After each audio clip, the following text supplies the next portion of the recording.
Hey guys, so just over a year ago, I posted a video on a pretty devastating day of my life where I failed my MCAT.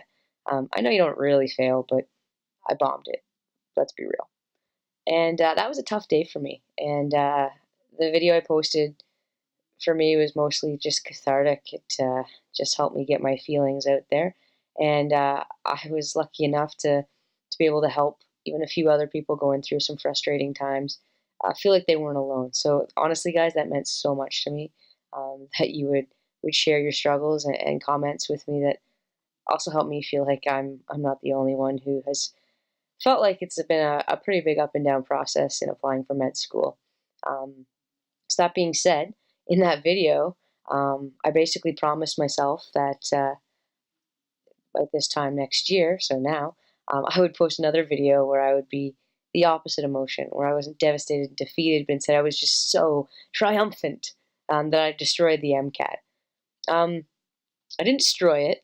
I don't think anyone destroys it. I think it just destroys our souls. But I actually did pretty well. I certainly didn't get what I wanted, but I knew by aiming really high, I would at least do a lot better, I hoped anyway. And I was able to jump up quite significantly from my last attempt.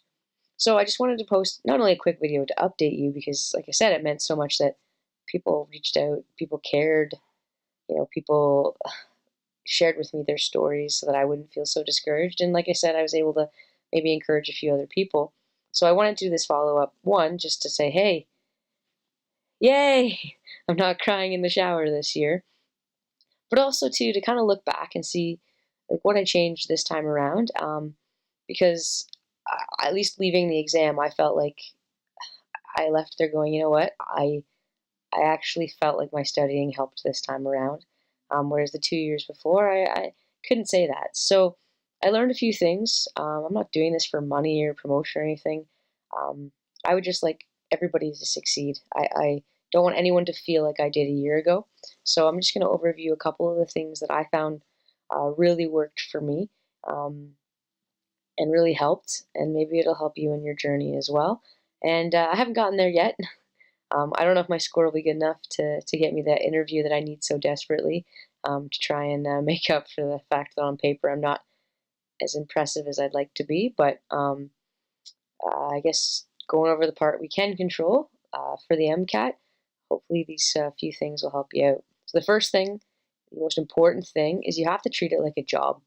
Um, I think the last year that I took it and didn't do well, I had burnt out. I was trying to work full time. I was trying to publish my research. I was, playing sports, volunteering, and then somehow I was trying to squeeze in, 4 hours a night of studying. I don't care how superhuman you think you are, or at least that's how what I thought I was. You can't do that and expect your brain to be okay with it. Um, I think when I wrote the test, I was just burnt out, and it's not a test about if you can remember stuff. It truly is a test about the way you think. And if your brain is just burnt out and it's at its max, you're not really going to be showing them how amazingly your brain can think. So the biggest thing is I took time off. I quit my job, um, and I studied. And I know not everybody has that luxury, but it certainly wasn't a luxury. Things were pretty tight, and now I'm still making up for those 3 months off. Um, but I made it a job. Monday through Friday, I studied 9 to 5. Um, and I found by doing that, I still had free time at nights to enjoy life because you got to do that, and enough time to take care of myself. I could eat well, I could exercise, I got enough sleep, and I wasn't stretching myself too thin. So that was honestly, I believe, the number one thing. Um, you're not superhuman. It's so important to take care of yourself, and it's so important not to ask so much of yourself and then be surprised, like I was, when you don't do as well as you expect. So that was the number one thing for me this year. I went into the test very prepared, but well rested. My brain was ready to go, and yeah, I left that exam on a high. I was able to drive home no problem because I was energized instead of the year before where I was so exhausted. Um, Secondly, the biggest thing I learned was especially if you have books. So I was trying to self teach myself all the subjects. Don't go through it word for word.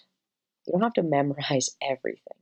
One of the biggest helps this year for me was I would skim at the end of each chapter. I don't know what books you're using, but for me, at the end of the chapters, I would skim the concept summaries and things that I was unsure of. I would either go back and read that chapter because trust me, there were topics that came up, and I was like, I have never heard of that before. So I would go through and maybe just read those chapters, or find things like Khan Academy videos or other videos that would allow me to teach myself difficult concepts. Instead of reading and rereading things I've read a million times before. Because again, the test is not about what you can memorize, it's about understanding concepts. So by going back through and making sure I at least had a pretty good grasp and understanding of each of the concepts, um, I think I was able to learn a lot more in a smaller amount of time. And I found it really helped me on the test. That even if I didn't know specifics about certain, I don't know, formulas, understanding the relationships and kind of the bigger picture allowed me to make better guesses, I guess is what you could say.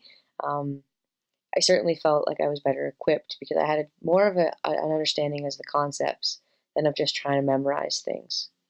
I think the final and kind of third thing that I would go over is I didn't take a ton of practice tests, and I know that seems counterintuitive. A lot of people did.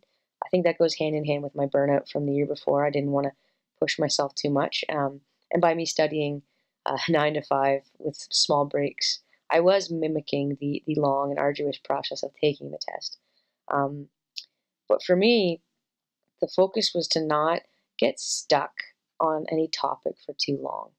Um, I think because there's so much to learn, it's a bit of a rabbit hole, especially if you feel like you just aren't getting something.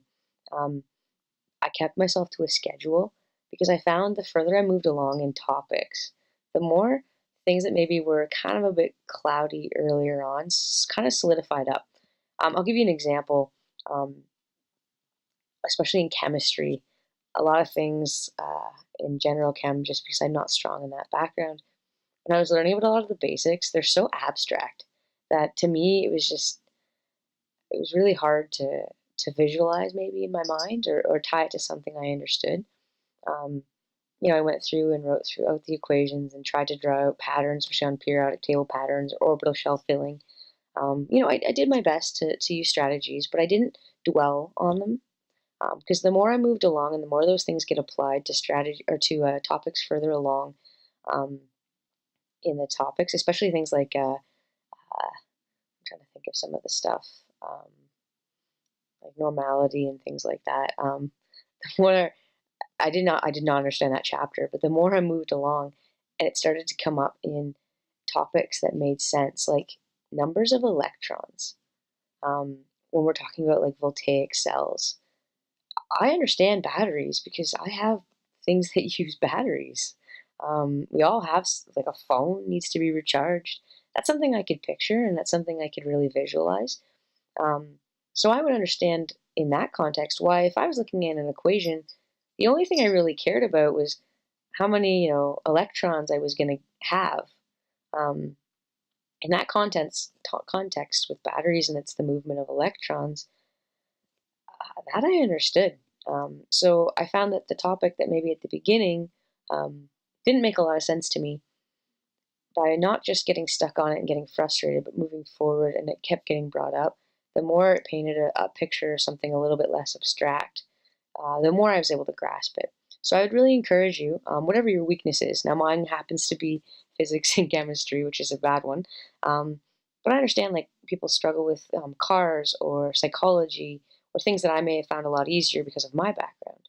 Um, the key is really about continuing to move forward, trusting that you're here because you're so intelligent, um, or at least you're like me and you're just stubborn and work hard. And because of that, moving forward, you are going to continue to learn. Yes, there are some topics that maybe at the very end of it all you go back, and I had a week where that's what I did is went back to tough things that I still felt shaky on. But don't get into the trap where you just ruminate and are only learning one thing over and over again, um, because sometimes you just need it in a different context. So I know there's probably 1,000 other things that I did, but those are the three that I really found I did differently this year. Um, my background is in statistics, so I understand I can't attribute my success to these three things. But I found this year was a vastly different experience.